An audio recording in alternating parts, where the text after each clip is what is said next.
आपलं profit and लॉसचं पुढलं लोकसंख्येचं गणित असं आहे. एका तालुक्याची लोकसंख्या 85,000 आहे.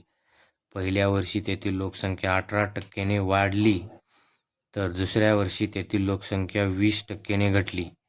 तर 2 वर्षानंतर तेथील लोकसंख्या किती होईल? आता यासाठी आपला तोच जुना फॉर्म्युला आहे. नवी किंमत इज इक्वल टू जुनी किंमत.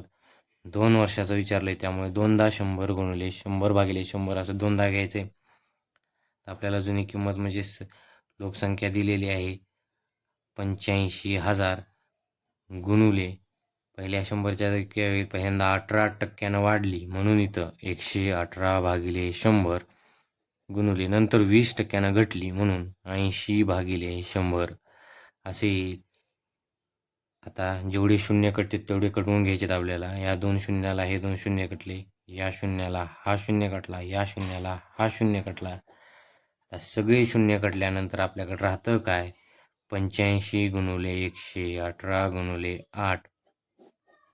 हे सोडवलं की आपल्याला आपलं उत्तर मिळून जाईल. पहिल्यांदा आपण 118 गुणुले 85 करून घेऊ. 118 गुणुले 85. 8 45ला 0 हातचे आले 4. 5 1 5, 5 आणि 4 9, 5 1 5. इथं आपण 0 घेतो. 8 8 64ला 4 हातचे आले 6.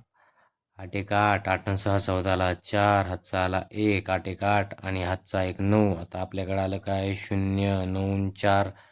13ला 3 हातचा आला 1. 5 आणि 4 9 हातचा 1 10. 0 हातचा आला 1. पुन्हा आपल्याकडे 10. 1030 नाही 10,030. 10,030 गुणुले आता आपल्याला 8 करायचे.